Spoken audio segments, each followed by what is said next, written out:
In this video I will show you to use the LED matrix with the Raspberry Pi. I will start by installing an operating system on the Raspberry, then I will plug the matrix and configure the Raspberry. And finally I will launch the Python script that will manage the display. If you already have an operating system on your Raspberry, you can skip to the next chapter. Let's begin with the installation of the operating system. I will start by downloading the operating system image. For that, I go on Google and type Raspberry Pi OS. I click on the link to the download page and finally I click on Download Raspberry Pi OS and save the file.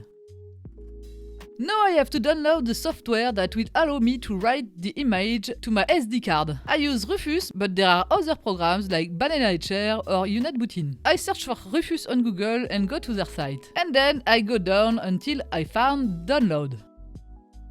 There I take the latest version. Here it's the 3.17. Once Raspberry Pi and Rufus are downloaded, I go to the download directory. I unzip the OS. For that I make a right click on the file and I select extract. I keep the default directory and click extract. Everything is then extracted. And here is the image that I will have to put on my SD card. For that I go back to download and launch Rufus. I give it the image files, so there it is in Raspbian latest. I select it and I click on open. I check that my SD card is selected. Be careful, the content of the SD card will completely be erased. And then I click on start and the writing of the image begins. The SD card is ready, I just have to eject it and put it in the Raspberry. Now I'm going to connect the Raspberry to a monitor, a keyboard and a mouse. And of course, what interests you the most, the LED matrix. Here I show you the inputs and outputs of the Raspberry on which I will connect the LED matrix. I will have to connect the plus 5 volt on the pin 2 of the Raspberry, the ground on pin 6, the data in on pin 19, the chip select on 24 and the clock on 23. Here you can see where are the pins on the Raspberry. Now it's time to connect the matrix. Here I connect my wires on the matrix regardless the order of the color. You just have to know what you're plugging in afterwards on the Raspberry side. So here the brown wire is VCC and goes on pin 2. Then the red one is ground, so it is pin 6. The orange is data in, so pin 19. The yellow one is the chip select, pin 24. And I finish with the clock, which is on pin 23. Here you can see how it looks once all the connections are made. And now it's time to power up the Raspberry. For that I plug the power supply on the micro USB port. Linux is starting and as it's the first time I'm using it, I will have to go through some settings. I click on next and there I set the country, the language and the time zone. I click again on next and once the regional settings are done, I will have to enter a new password. So we do this because by default the login is Pi and the password is Raspberry and potentially everyone can know it. Here you have to check the box if your taskbar does not appear entirely on the screen. I don't have the problem, so I click directly on next. Then I choose my Wi-Fi network and I put the password. You can also connect the Raspberry in Ethernet, but here I'm going to work with the Wi-Fi. Then I update the Raspberry and at the end of the update I reboot. That's it, we can finally get down to business and configure the Raspberry to use the LED matrix. To do this I will start by activating the SPI. You click on the Raspberry at the top left, then Preference, then Raspberry Configuration, and in the window that opens I go to Interface and there I activate SPI. Once this is done I click on Validate.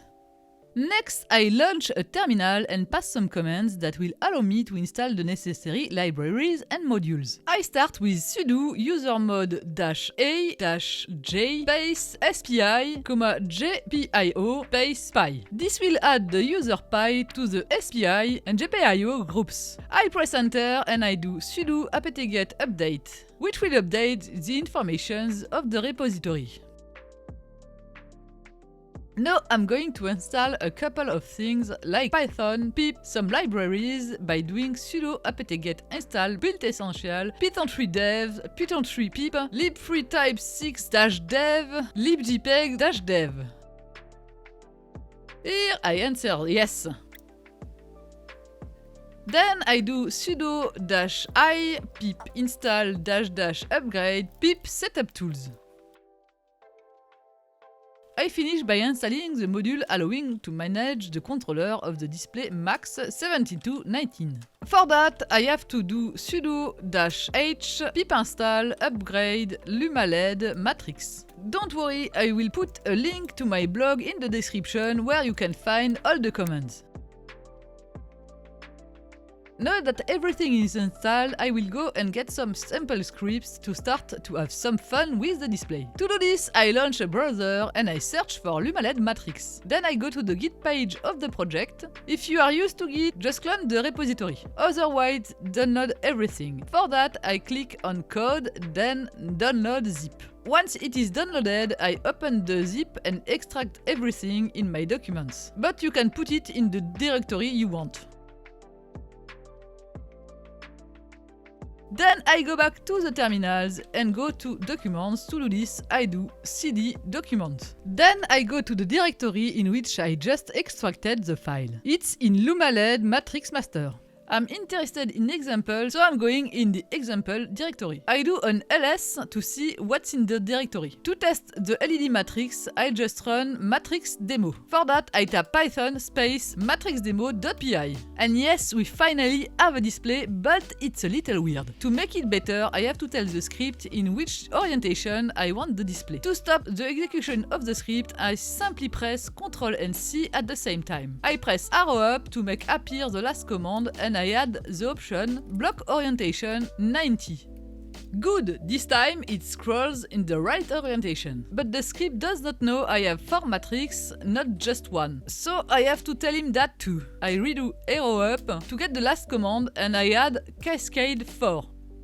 And there you go, finally I have a proper display of the demo. Now I'll show you how to customize messages. The idea is to take what's in the demo, to keep what we are interested in, and to put our own message. So I'm going to show you how to do that with an example of scrolling. I start by copying the demo files. I do cp and the name of the file, matrixdemo.p, and the destination file, which I call matrixtestenroute.p, and press enter.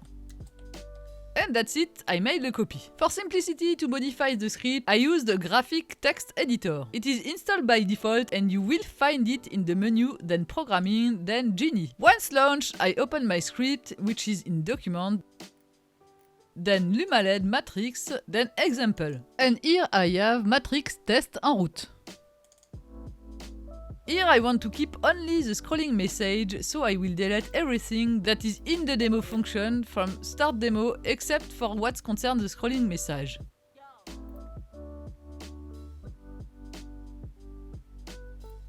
Now I replace the message with my own. I save and run the script. And here it's all wrong because I forgot to pass the option that allows to change the orientation. I run the script again with the right option this time. I find that it's a little slow, so I'll try to speed up the scrolling a little. For that, I go back to the script and in scroll delay I replace 0,1 by 0,5 to see the result. I save and run the script. And unfortunately, it's even slower. I redo a test with 0,07 and this time the speed is fine. The only problem is when the message has scrolled, the program stops. To make the message run forever, I will create a loop. I put x equals 0 and then I do a while x equals 0, so it means that as long as x equals 0, the message will loop. And as I never change the value of x, it will go on forever. There may be a more elegant way of doing things, but in my case it works and it's easy to do. And there you have it, you can see that the message is going round and round. Now it's your turn to play by retrieving the parts of code that interests you. To help you, I put together the code snippets of the demo and the corresponding message on the matrix.